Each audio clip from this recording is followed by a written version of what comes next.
දැන් මේ තවත් ප්‍රශ්නයක්. අප සැබවින්ම නිවන් දැකිය යුත්තේ ඇයි?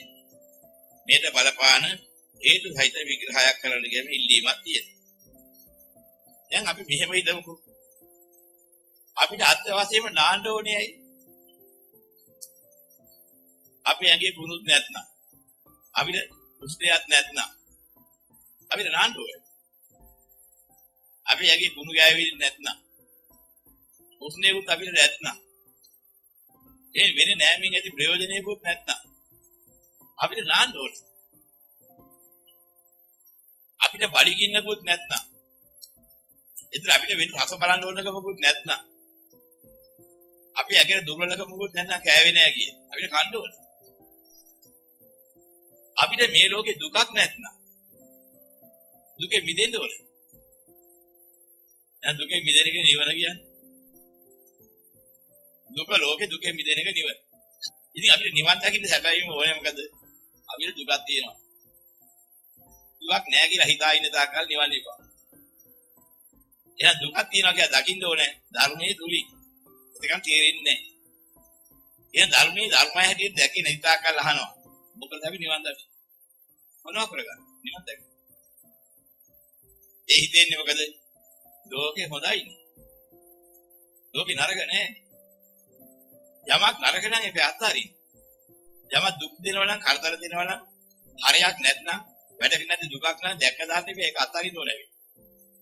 එහෙනම් දුකක් නැත්නම් දුක සමුදයක් නෑ. දුක උදා වෙන ක්‍රමයක්වත් නෑ.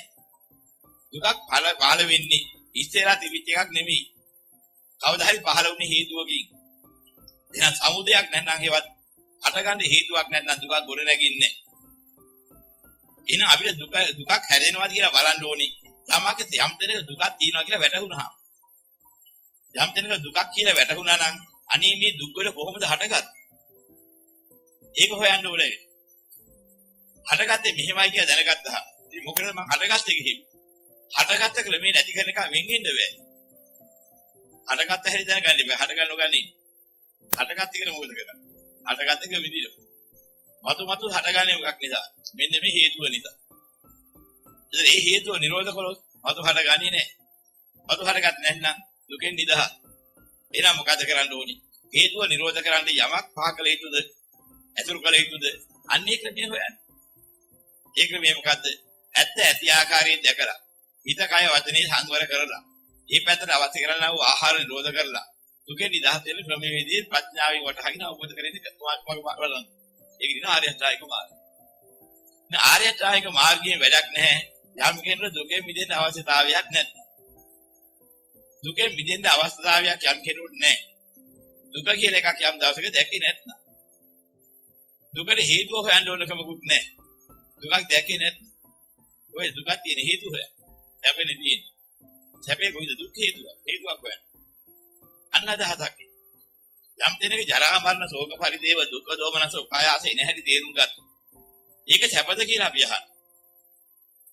ඕක කියන්නේ කාටවත් අයිතියක් නැහැ ක්‍රමයක්.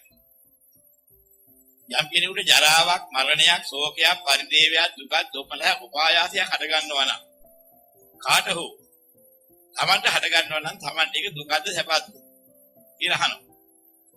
ඒක සැපක් කියන්නේ හේතුවක් නැහැනේ කාටවත්. එහෙම හේතු නැහැ ධර්ම න්‍යායෙට කියන්නේ නැහැ. ප්‍රඥාවේ තීරණයක් එනවා. මම කැමති නැහැ. එහෙම මේක දුකට කැමති නැහැ. ඒවා සැපද දුකද? ඒක ඒකාන්තයෙන් දුකයි. අනිකේ කැමති වෙයිද? අනිකේ කැමති වෙන ක්‍රමයකුත් නැති බව තමයි තේරෙන්නේ. කවුරුවත් ජරාවට, මරණයට, ශෝකයට, බල්තේ වෙන්න දුකට දුම්නසුල් පායාතට කැමති නැහැ. මං කැමති නැහැ. අනු කැමති. මම කැමතිත් නැති, අනු කැමතිත් නැති.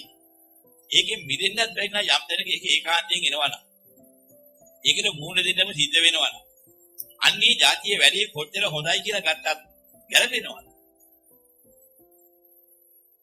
ඒකට උපමාවක් වෙන්නනවා. සුවඳක් තියෙනවා. රසයක් තියෙනවා. වෙරිවීමක්, මත්වීමක් තියෙනවා. හැබැයි රාබඳුනට වහදාන. ඉතින් මේක කැමති බිව්වහම අතහස ඔක්කොම තියෙනවා. මත්වීමක් තියෙනවා. දැන් අපි කෙනෙක්ගෙන් අහනවා. ඒ වහදාලා තියෙන මත්යන් බඳුන ප්‍රිය බවක් තියෙන නිසා දැන් බොන්න කැමති නම් සැපසේ සුවසේ බොන්න උඹට පුළුවන් කැමතිද? කොහොමද බොන්නේ? ඇයි? වහමතක් වෙනවා. ඒ වහවෙන්නේ වාසේ. පියාකෝ දැන්. ඒ වුණාට හරියන්නේ නැහැ. ඒ කිව්වට අපල දුහානේ ඉන්නකොට මගේ ලියවිලි ඒ පරියන්න පටන් ගිහින් අපු ගාව කුඩු වෙලා වෙන්න වහක් නම් මේකේ තියෙන්නේ. අද කොච්චර සෝවින්ද මහ බයලකයි නේ වටේ පහයි. දැක්කම පස්සේ ඒක කියන්නේ. එවෙලේ නෙමෙයි එන්නේ.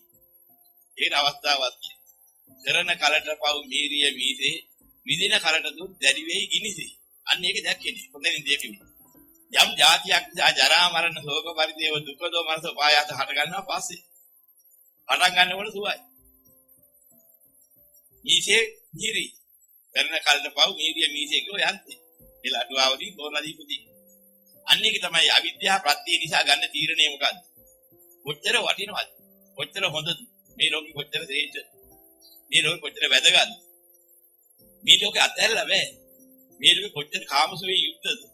මනවලන් කෝප තියෙන්නේ, මනවලන් ශබ්ද තියෙන්නේ, කොච්චර තියෙනවද? බලන්න මව් දේවාගේ මේක වටනාකම කොච්චර? එනවා හිතේ යෝගෙ හිත. මේ ආස්වාද කොච්චර වැදගත්? මේ ලෝකෙ හොඳ නෑ කියන්නේ කවුද?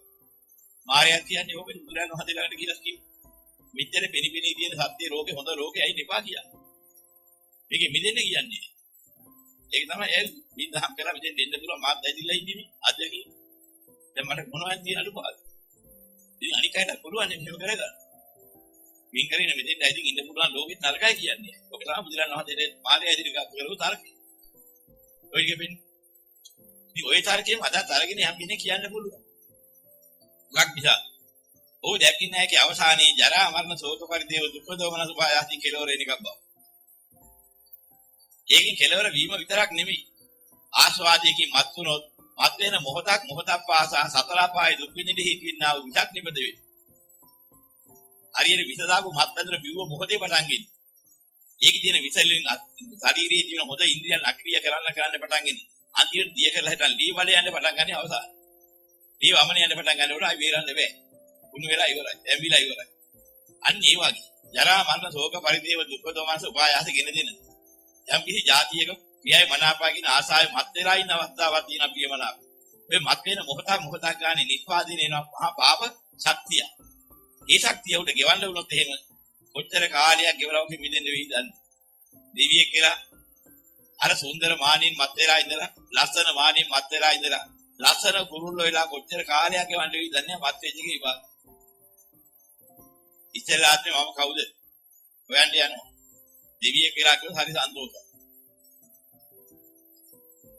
ඒක හරියට හොයාගෙන ගියා නම් ගාදුරේ දෙවියෝ වෙලා ඉන්නේ කුරුල්ලෝ. ලස්සන කුරුල්ලෝ මිහිරි ගී කියන. ඒ උන් තමයි එතන ගිහින් තියෙන්නේ. මොකද මානින් මත් වෙලා මේ ලෝකේ හරි වටිනවා කියන අවිද්‍යාවේ කොටු වෙලා මුලාව සහගතව හිතමු කියපු කරපියා ඒ වාගේ දෙවියෝ වෙලා කොච්චර කාල ගෙවන්න වෙයිද දන්නේ නැහැ. තිරසං වෙලා ඊට පස්සේ ලස්සන තිරසං. ලස්සන දෙයියෝ. ලස්සන මිහිරි හල දෙවිද දෙයියන්ට ලස්සන මිහිරි හල දෙන කාල සතුන්ගේ හල එන්නේ. කොයි චාන්ටුන් ගගා ඉන්න කොච්චරයි. ගිලි පාවෙවි. ඉතින් වරපහම මොකෙන්ද මේක උනේ කියලා දන්නේ නැහැ. ආවදා කරපු බවුද? දෙයියෝ වෙලා හිටම මැත්තේජගේ බවුද? මිනිහෙක් කියලා කරපුවත් එහෙම වෙනවා තමයි. මිනිහෙක් කියලා ඒ જાතියේ මත් වෙන වැඩ කරලා පුරුදුනොත් එහෙම ඔය පුරුද්දල දෙවි වුණත් දෙවි වෙලත් මත් වෙනවා. මත් වුණාට පස්සේ මිනිහා වෙලත් පව් කරගත්ත මත් වීමෙන් දෙවියා වෙලත් පව් කරගන්නවා දන්නේ නැහැ. පව් බව දන්නේ නැහැ. මෙහෙම දෙනක් මහා අපරාධයක් කරගන්න. දිව්‍ය සම්පත්තිය කියන්නේ. බුදුරන් වහන්සේ අහනවා මේ தත්ත්වය දැකරපස්සේ මහණනි දෙවියෙක් වෙන්න හොදා කියලා උඹලා පතනවා. ඔන්න ඒ දේව සම්පත්තිය එතකොට දකින්න අට්ටියේදී හරාදී ජීවිතෙදි කියේ. මේක ඉරෙන්න වෙන දෙයක්. මේක කිසිම ලැජ්ජාවෙන් දෙන යථාර්ථය දැකලා එහෙම ආයි දේව සම්පත් පතනේ. ඕක හරියට මහා ජරා ගොඩක් වාගේ මොකක් නිසා දුකලන් ගෙර දෙන්නේ අවසානයේ දුස්සීල දුර්ගන්ධී නවක ඇති කරන්න. ඕකේ මොන හරියද? ඕක දකින්න වුදු වේද විදිය. නං අට්ටියේදී හරාදී ජීවිතෙදි කිය දකින්න කියන්නේ දිව්‍ය සම්පත්තිය අනිත්‍යයි කිව්වේ. ඒකේ ඕක දැනගන්නේ කොහොමද දිව්‍ය සම්පත්තිය අනිත්‍ය කියලා මොකෙන් දැනගන්නේ? ඉතිරි නෑ කතාවක් නෙමෙයි උතන කිව්වේ. පරිහරණයට නිසි නෑ මොකක් නිසාද? ඔන්න ඔය සිද්ධිය සිද්ධ වෙන නිසා. එහෙනම් දෙවියන්ට දිව්‍ය වෙලා හිටන් කරගන්න වෙන්නේ මොකද්ද? බොහෝ කාලයක් තිරිසන් ලෝකේ දුර්වල වෙලා උපදින්න හේතු වෙන්නා වූ පාප කර්ම. ආස්වාදයේ විදිහට අතරේ සිද්ධ වෙන අනික් කරුණේ ඕකයි. දුක්ඛිතතාවය ඕකයි. දුකල මුල් වෙවි ධර්ම ශක්තිය නිපද වෙන්නේ. ඕක ගෙවන්නේ කවද? 20 අවුරුද්දක් රජකම් කරලා හේමිය කුමාරයා වෙලා හිටින්න ඉස්සෙල්ලා අත්‍යවි. රාජ සම්පත්‍ය ආස්වාදී විදකින් හැර මොකද කරගත්තේ? 80 අවුරුද්දක් ඔසුපත් නරකයක දුක් විඳින්න බැහැින්න හේතු වෙනව පාපකරු. ඉතින් චුත වෙලා ඇවිදින ඉපදින ආයි රජ කුලේ හේමිය කුමාරයා වෙලා. ජාතිස් මල්ල ඥානයකින් දැක්ක වෙච්ච දේ. ඉස්සෙල්ලා රජ කරන්න ගිහිල්ලා ඉතින් රාජ සම්පත්‍ය විදකින් කරගත්ත අපරාධී 80000ක් අවුරුදු. මම මේ ඔසුපත් නරකයේ මෙච්චර අනන්ත දුකක් විඳා. දුක මතක් වෙනකොට රජකම කියන කොහෙද මේ ඉපදිලා ඉන්නේ බලමු ආයි රජ කුලේ ආයි රජකම් කරන්නේ. මොන අපරාධයක්ද මේ වෙන්නේ යන කියලා අත් දෙකත් වගුරු වෙන 16 අවුරුද්දක් ඉඳලා වගුරු වෙලා ඉන්න හැකියාවක් ලැබුණා. ඔය දුක මතක් වෙනකොට. වැඩක් නැහැ මේකෙන් බැලලා යන්න. යන්න දෙන්නේ නැහැ මම හොඳටම දන්නවා. එහෙනම් මොකද කරන්න ඕනේ? කණෙක් වාගේ, ගොරෙක් වාගේ, මිහිරෙක් වාගේ, ගොළුෙක් වාගේ වෙන්න තියෙන ඔක්කොම බෙලන අපගාතය වෙලා ඉන්න ඕනේ. ඒතර මම එපා වෙලා හිටන් තමයි විහි කරන්නේ. ඊට පස්සේ මට යන්න පුළුවන් නිදහසක් අවිලා කියලා. ඔය අදිෂ්ඨානින් 16 අවුරුද්දක් උපන්දායි නම් ගෙවි. දැන් මේ ක්‍රමවේද වල හැටි මේ කියන්නේ. එහෙනම් තරව පෙන්නන්නේ මොකද මේ දෙවියෙක් වෙලා රජෙක් වෙලා සිටුවරයෙක් කියලා ලබන සාන්තිය කියන එකේ ස්වභාවය පෙන්නන. මෙහෙම දැක්කම දකිනවා. දැන් එහෙනම් රජකම නිසිද අනිසිද? නිජ්ජද අනිජ්ජද? ඉස්තිර කතාවක් නෙමෙයි ඒක තේරෙනවා ගරුපති. නිසි නෑ අනිසි.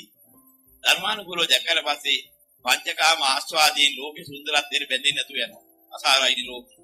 අර ත්‍රිගක්ෂණේ වැටෙන්නේ එතකොට. ඒතොර තමයි ඊවයි පාවෙන්නේ. වැඩක් නැති දේවල් කියලා හරියක් නෑ. ඉතින් කවුරුත් ඔය ලෝකේ දකින්නේ නෑ. රජකම හරියක් නෑ කියලා කිව්වොත් ඒ මොහොත පිස්සේ කියේ. ඉතින් එලාදිපති තුන් හරියක් නැති වැඩක් නේ ලෝකේ කිව්වොත් එහෙම මොකක්ද කියන්නේ?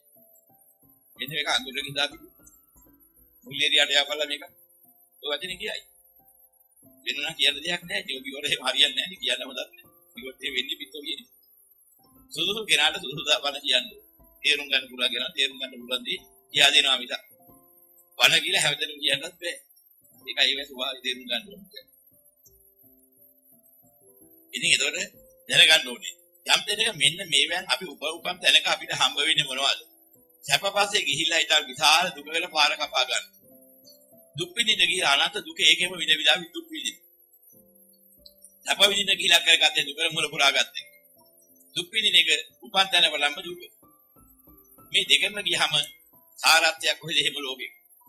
නා ලෝකේ තියෙන සැප තුලයි දුක තුලයි තියෙන්නේ. සැප තුල තියෙන්නේ මර උගුල. දුක තුල තියෙන්නේ එපා වෙන අසහන. මර උගුලට වැඩි වැඩි අසහනෙට මුල පුරාගෙන යන ගමනක් විතර වෙන සැනසෙල්ලක් මේ ලෝකේ නෑ කියලා දැක්කදා. එයාට හිතෙනවා මොකද්ද? මේකෙන් මිදෙන්න ඕන. නිවන් දකින්න ඕන. ඕක තේරෙනකන් නිවන් දකින්න අවශ්‍ය නෑ. ඒ නිසා නිවන් දකින්න කියලා පින් කරන අය ඕක දකින්න තෝ කී කරන තමයි. නැතුවට හම් වෙන්නේ නැති වෙන්නේ හේතු. ඉතින් ඔබ තේරුම් ගන්න